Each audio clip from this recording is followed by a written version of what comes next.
한번 따라서 하실까요? 때가 참에. 성탄절이 이제 사흘 앞으로 다가왔습니다. 우리가 해마다 12월 25일을 크리스마스로 보내고 있습니다만, 근데 아직도 성도님들 중에는 목사님, 예수님이 진짜 12월 25일 날 태어나셨어요? 이렇게 질문하시는 분들이 계십니다. 정답이 뭘까요? 모른다입니다. 왜냐 그러면 성경 어디에도 예수님께서 이 땅에 태어나신 성탄 날짜를 기록하고 있지 않기 때문에 그렇습니다. 근데 어쩌면 예수님의 탄생 날짜, 성탄의 날짜를 모르는 것, 기록하지 않은 것이 당연한 일인지도 모르겠다라는 생각이 들어요. 왜냐 그러면 2000년 전만 하더라도 지금처럼 생일날을 기억하고 기념하고 축하하고 이런 문화가 없었을 때였습니다. 그러면 생일을 사람들이 기념하고 축하하는 이것이 제가 좀 찾아봤더니 1600년대 이후부터 우리 일상화됐다고 하더군요. 여러분 생일 축하합니다 이 노래 있잖아요. 이 노래도요 사람들 사이에 불려지기 시작한 게 1924년이에요. 그러니까 얼마 안 됐어요. 불과 100년 전부터. 그러다 보니 예수님께서 태어나신 그 옛날 2000년 전에 생일을 기억하는 문화 자체가 없었는데 그 날짜를 기록해 놓는 것, 그게 오히려 더 이상하겠죠. 또 예수님께서 만약에 왕궁이나 대단한 가문에서 태어나셨다 그러면 성대한 잔치를 벌였을 거고, 그리고 그 날짜를 기억했겠지만 우리 예수님은 나사렛 시골의 목수 가정에서 정말 낮고 낮은 곳에 태어나셨습니다. 그런 예수님이 무슨 잔치를 벌이고 그 생일을 기억하고 기념하는 그런 행사를 가졌겠습니까? 무엇보다도 성경에 굳이 성탄의 날짜를 기록하지 않은 이유는 성탄의 의미가 중요하지 성탄의 날짜가 중요한 것은 아니기 때문에 그렇습니다. 자, 그럼에도 불구하고 우리 교회의 역사 속에서 12월 25일을 성탄절이라고 정하고 그리고 우리 예수님께 경배하는 이런 일이 시작된 데는 이유가 있습니다. 여러 가지 설이 있는데요. 가장 유력한 설이 뭐냐면 4세기에 아리우스라는 사람이 있어요. 우리 화면을 보시면 우리 왼쪽에 있는 사람이 아리우스고 우리 오른쪽의 그림은 이 사람이 이단입니다. 그래서 교회로부터 파문당하는 그런 사진인데, 이 아리우스가 뭐라고 사람들을 현혹하고 다녔냐 그러면 예수님은 하나님의 아들이 아니다. 예수님은 하나님이 아니다. 예수님은 신이 아니다. 예수님도 우리처럼 하나님으로부터 지음받은 피조물에 불과하다. 이렇게 떠들었습니다. 여러분, 이거는 기독교의 뿌리를 흔드는 일이고 성도들의 신앙을 심각하게 훼손하는 일이에요.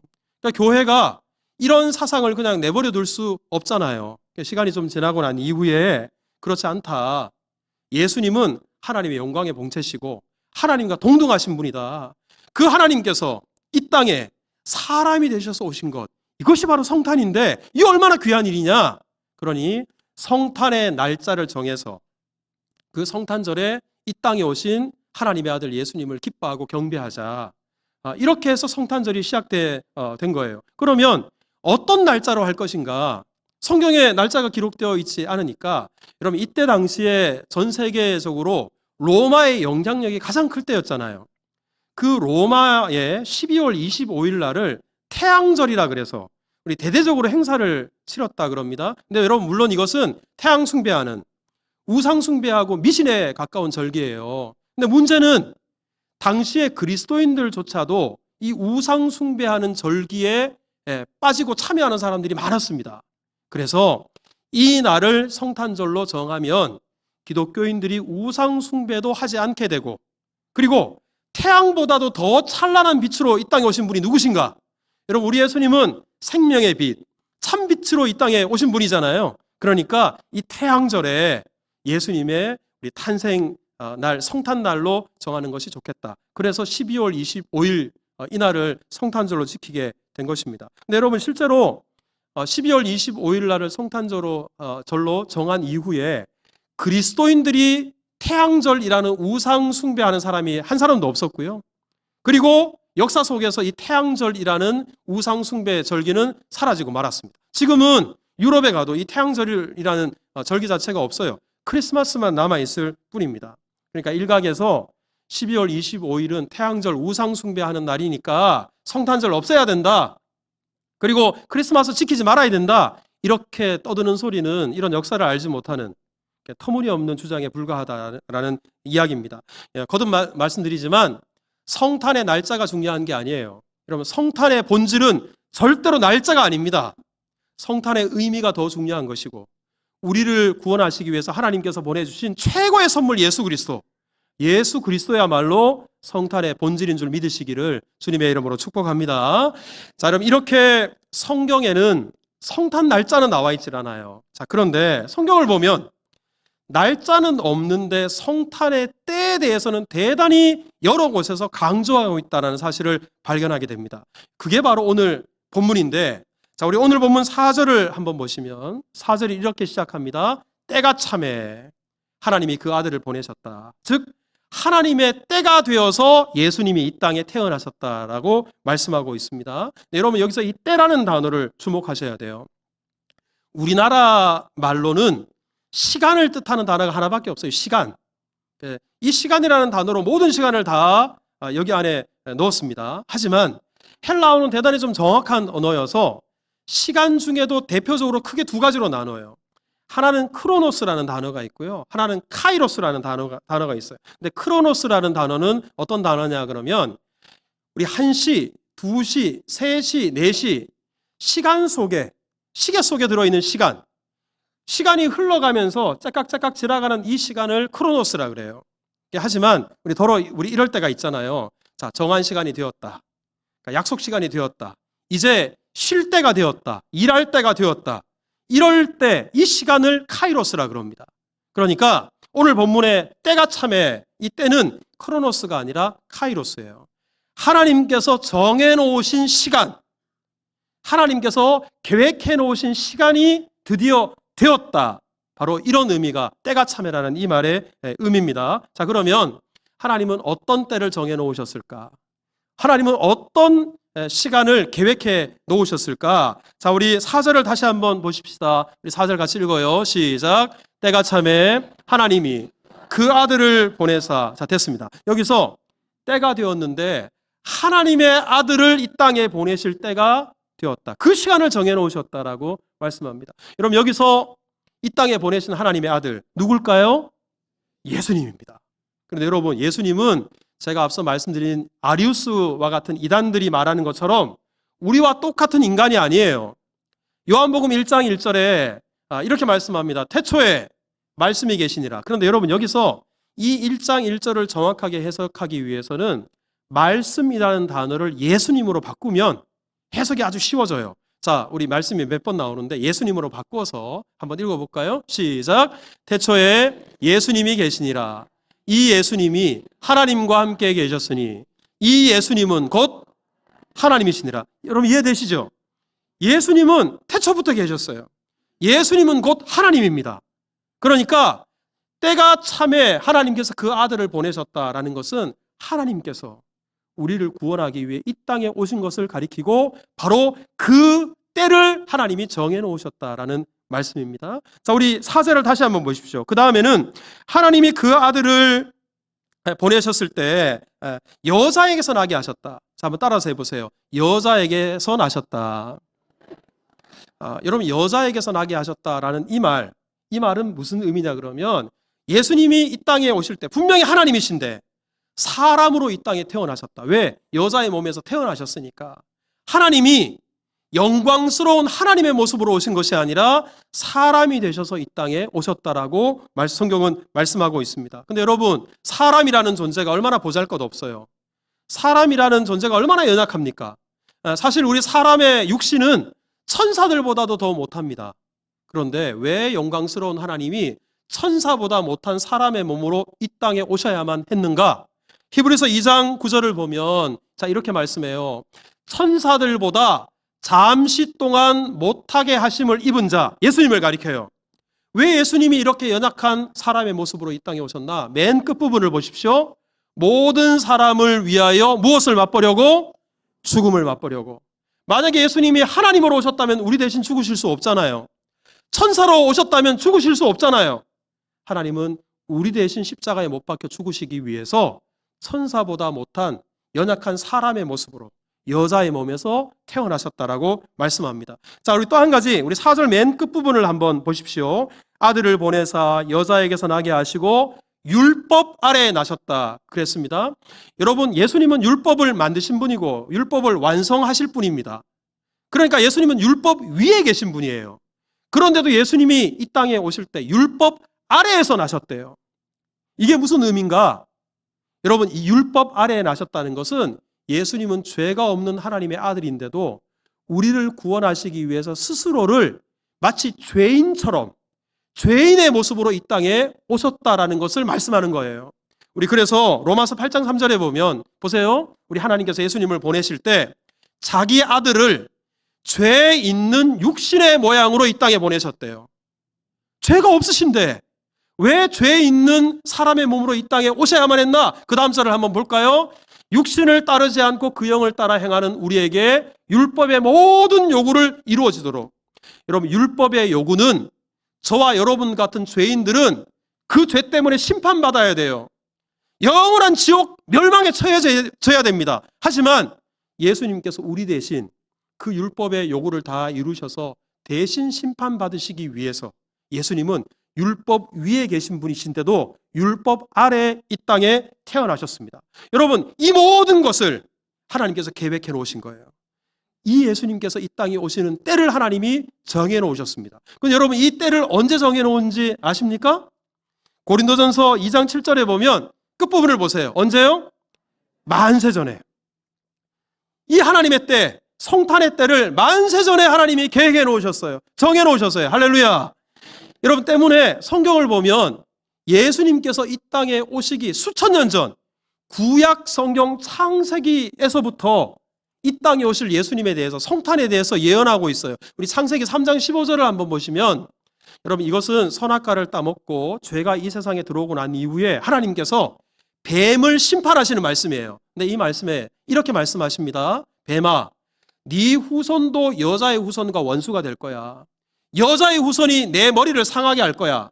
여러분, 여기서 여자의 후손이라는 표현이 대단히 중요한데, 성경의 기록 방식은 모든 인류는 사람의 후손이에요. 그런데 여기는 이례적으로 여자의 후손이라 그랬어요.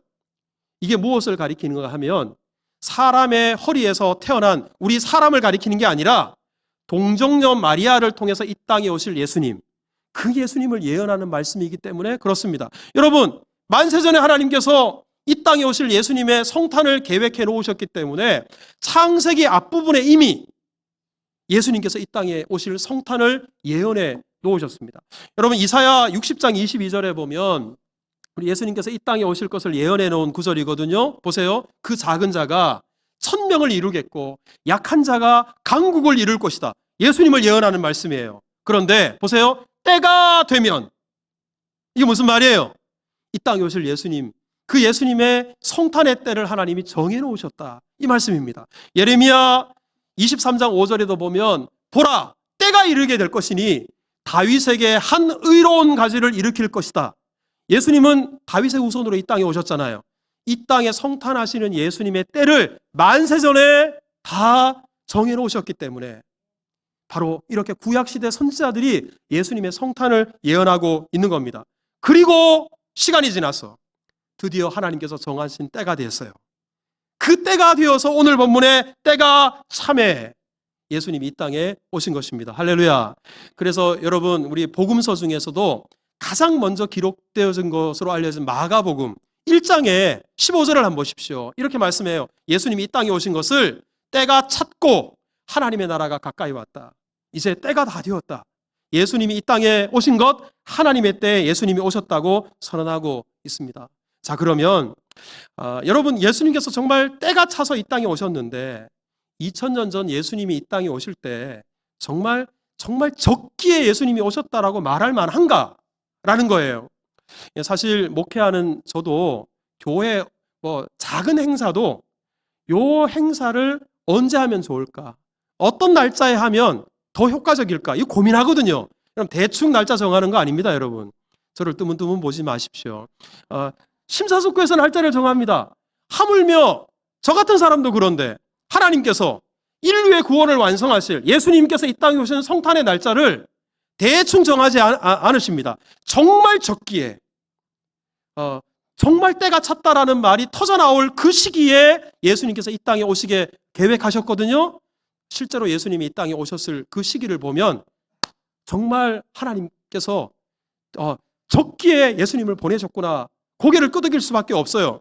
먼저는 정치적으로 그랬습니다. 여러분, 이때 당시에 로마의 황제가 옥타비아누스인데요. 사진을 한번 보시면 이 사람이에요. 동상을 이렇게 만들어 놨는데, 이 사람이 황제가 되면서 자기의 이름을 아우구스투스라고, 우리 성경에서는 가이사 아구스투라 그러잖아요. 그 사람입니다. 근데 여러분, 이 옥타비아누스가 역사 속에서 대단히 중요한 이유는 뭐냐면, 그 전에 황제들 때만 하더라도 로마 땅이 그렇게 넓지 않았어요. 이 사람이 통치하고 있을 때 로마가 가장 넓은 땅을 차지했습니다. 그리고 그 이전에는 나라들마다, 민족들마다 장벽이 있었어요. 담을 쌓았어요.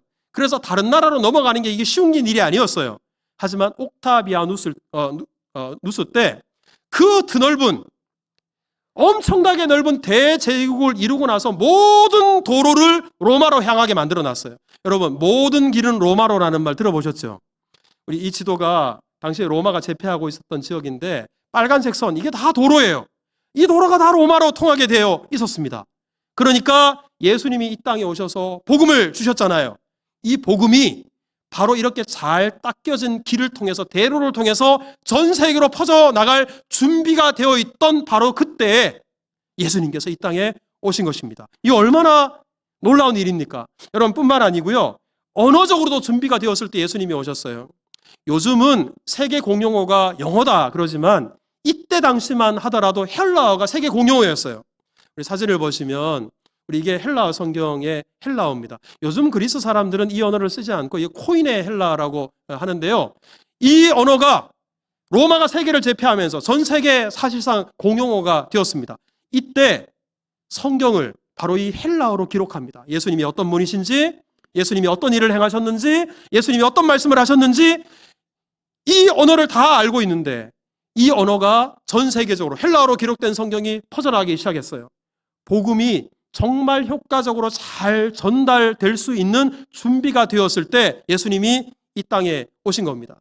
또한 여러분, 예수님이 이 땅에 오셨을 때 도덕적으로 대단히 타락했을 때예요. 여러분, 로마라는 강대한 국가가 허물어진 것, 군대가 약해서 허물어진 게 아니에요. 뭐 정치 조직이나 제도가 잘못돼서 허물어진 게 아니에요. 역사학자들이 이구동성으로 로마가 도덕적으로 타락했기 때문에 무너졌다라고 말을 하는데요.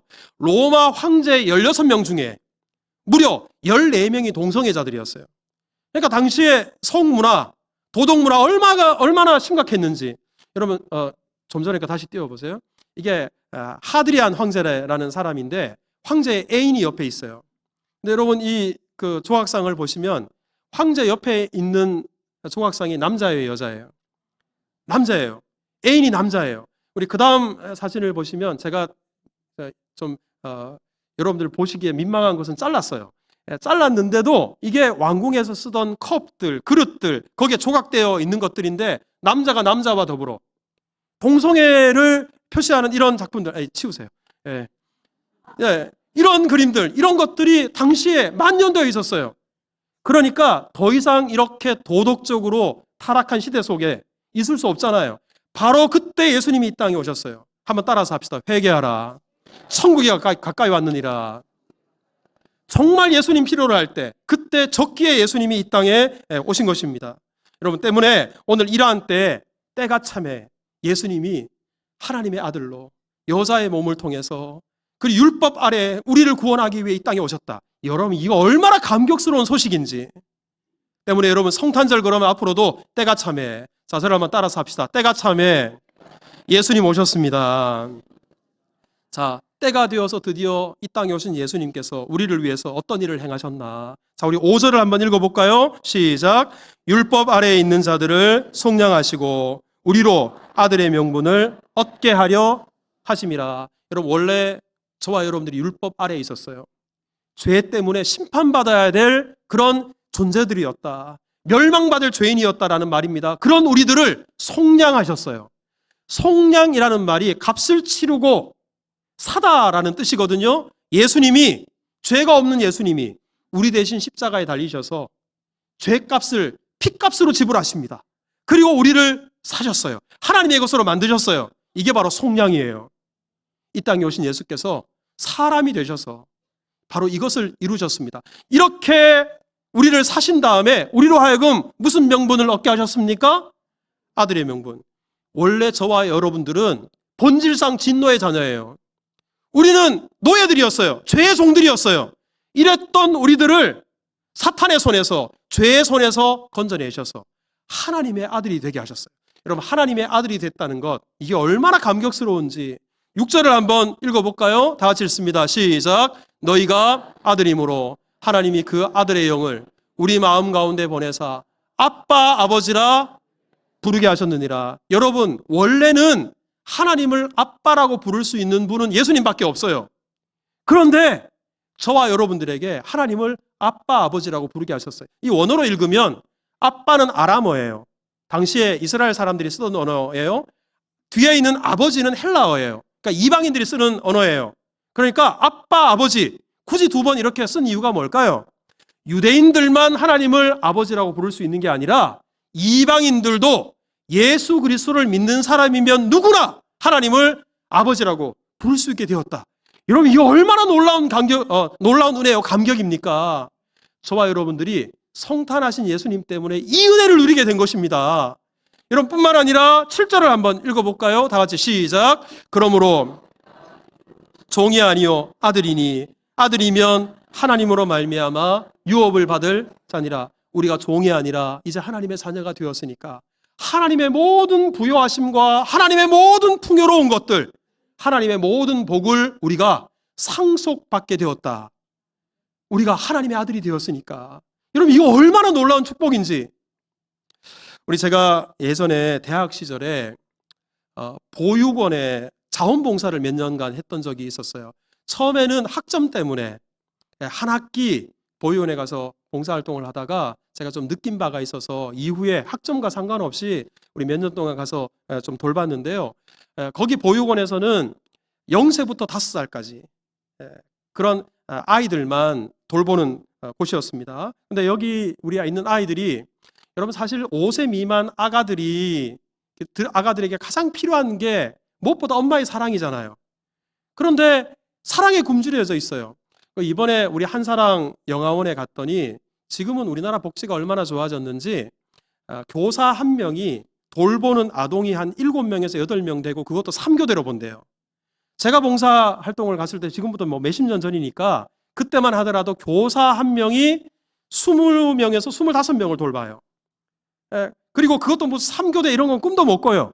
그랬던 시절이니까 아이들이 얼마나 사랑에 굶주려 있는지, 제가 남자잖아요. 남자인 제가 들어가서 애들 돌보고 있어도요, 그냥 엄마 그러면서 제 바지가랑이를 잡고, 제가 너무 이뻐서 한번 안아주려고 그러면 선생님이 한번 안아주면 계속 안아줘야 된다고.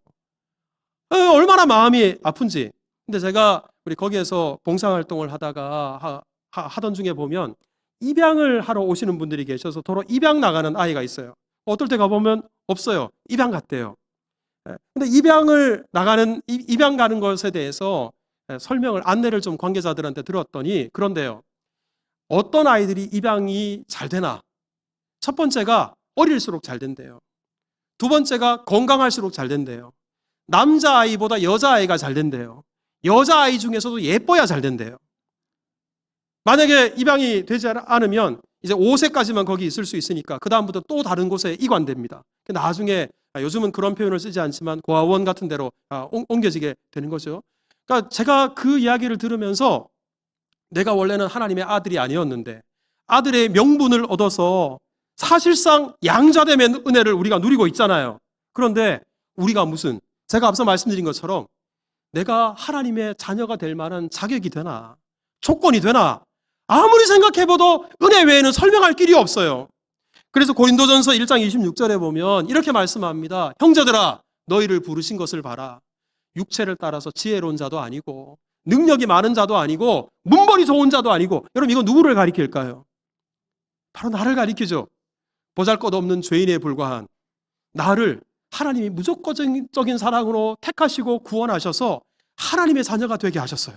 아빠 아버지라 부르게 하셨어요. 하나님 나라를 유업으로 얻게 하셨어요. 할렐루야. 여러분 이 은혜를 안다면 성탄에 얼마나 놀라운 기쁨이요 감격으로 다가오는지 몰라요. 제가 언제 한번 소개해드린 적이 있습니다만 우리 한국의 슈바이처라고 불리는 장기라 박사님, 이분이 원래 이북에 있는데 우리 전쟁 때 우리 한국에 내려와서 가족들과도 다 헤어지고 평생을 가난하고 어려운 사람들 우리 의술을 펼치다가 우리 천국에 가신 분이신데 이분이 80세 생일을 맞았어요. 가족들은 아무도 없고 자기들이 지금까지 돌봤던 환자들 그리고 뭐 제자들 이런 사람들이 생일상을 차려놓고 축하해 드리는 그런 시간이었습니다. 이때 장기래 박사가 80평생 살면서 어떤 일이 가장 기뻤나? 가장 기뻤던 세 가지를 사람들에게 이야기를 했어요. 첫 번째, 결혼하고 나서 아들을 안았을 때 세상을 얻는 것처럼 기뻤대요. 두 번째, 올림픽에 송기정 선수가 나가서 금메달 딴 거. 비록 일장기를 두르고 뛰었지만 우리나라 한민족의 저력을 보여준 엄청난 사건이었잖아요. 그때 정말 그렇게 기쁠 수가 없었대요. 그런데 세 번째가 중요해요. 이 두 가지도 너무너무 기뻤지만 나를 위해 이 땅에 오신 예수 그리스도, 내 죄를 대신해서 십자가에 못 박혀 죽으신 예수 그리스도를 내가 만나고 영접한 그 시간, 그 사건, 이것은 앞에 두 개와는 비교도 할 수 없는 기쁨이요 감격이라고. 여러분들 가운데 예수님 만난 것, 그리고 이 땅에 나를 구원하기 위해 오신 예수 그리스도, 그 예수님으로 인해서 이런 기쁨과 감격이 있는지요? 이런 감격이 있다면 요즘 정치적으로도 불안하고 경제적으로도 너무 어려워서 정말 삶의 무게가 나를 너무 힘들게 한다. 성탄이 다가오고 있지만 기쁨이란, 감격이란, 감사란 찾아볼 수 없다. 낙담하는 분들, 여러분 최고의 선물 예수께서 이 땅에 오셨습니다. 성탄절을 우리가 앞두고 있어요. 이 성탄의 기쁨과 구원의 감격이 삶이 주는 무게를 떨쳐버릴 수 있기를 바라고 기쁨과 감사한 중에 주를 경배하는 은혜가 우리 가운데 있기를 주님의 이름으로 축복합니다.